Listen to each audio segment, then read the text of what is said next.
and I just knew he was the one. He was just the one. Chris is, Feel that way too. you know, like I said, him and Ann, they were in my office a lot that first year or two. But we grew together, I think. I learned from them, and I think they learned from me. And it's just been a wonderful ride. Chris sort of, he just sort of exemplifies some of the things that I think we all can learn from.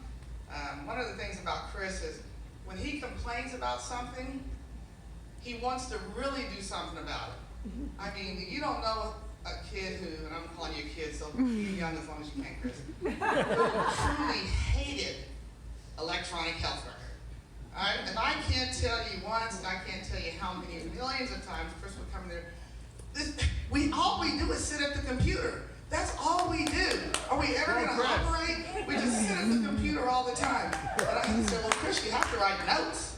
You know, we have to document things. You know, there's all these things that we have to do. And, it just bothered him so bad. I saw an email that came through from the ACGME for a scholarship if somebody came up with a unique idea to get people away from the computer. So I forwarded it over to Chris. Chris, you can get a scholarship. We can get some money. And Chris took it to heart. Now, I'm not kidding you. He wrote a paper and he can talk to you about it. And we put in our, application. We're going to win this and, do whatever we have to do to get this grant. And he can answer whether we got it or not, but we definitely submitted it. It was a great grant. I mean, he didn't just complain about the whole, the EHR. He did something about it. He and I have spent time kind of talking about different books we've read, and then I'll give Chris a book, and he'll tell me about a book, and he'll say, Dr. Mangram, I read that book. It's kind of corny. I don't know. And then I was talking about this other book. One of the books I like is called The Ideal Team Player. And the ideal team player is somebody who's hardworking, who's smart, but not just smart, but people smart and humble. And that's Chris. He's sort of one of the ideal team players. And in that book, there's a quote, humility isn't thinking less of yourself, but thinking of yourself less.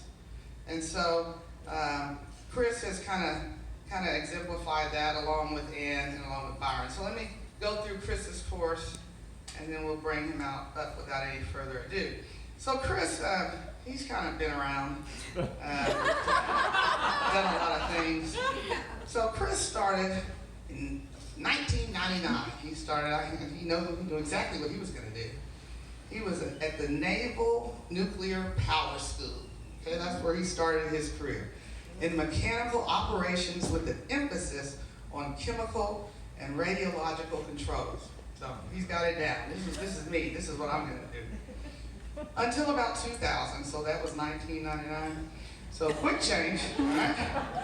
So he decided to go on to Thomas Edison State College. So I think I'll get a bachelor's in nuclear engineering technology. That's what I'm going to do. I know exactly what I'm going to do. I've got this figured out. All right, so then we decided to move on to La Sierra University. Now I'm thinking about medicine because I'm going to major in biochemistry and do some pre-med studies, just in case I don't want to be a biochemist. And then like Ann and Byron, he saw the light. He went on to go to medical school at Western University Health Science. And then he came and, like I said, sat in front of me, and I gave him this spiel, he probably doesn't remember, about people who drive the cars early. Do you remember that one? Not that specific. Which one do you remember? I just remember in In general. general. All right, so maybe you can take about that. I don't want to spoil anything. But I knew that he would fit in well, that he could make it through the challenge, and from there on he's just excelled. He's done very well, and Chris again knows exactly what he wants to do. I'm going to read this from Chris. This is exactly what he's going to do. Dr. Rodriguez, you'll love this. Okay, he plans to get back to his previous life as a polymath. I will join the BJJ tournament circuit where I will complete my black belt. okay? I will be home brewing delicious ales and entering local competitions. I will be completing my private pilot's license. Right? He enjoys a lot of things. He wants to enjoy his wood and metal shop, hunting, fishing, hiking, camping, saltwater kayaking, paddleboarding. Right? So he's very excited about all this. So he's going into private practice in Arcata, California. So I'm going to be excited to see where Chris is 5 years from now. If he's doing all of that, or if he's operating a lot, or if he's found the perfect combination for this life that the millennials believe in, work, family, balance. You know, that's what they say. So come on up, Chris. It's been an honor to have you.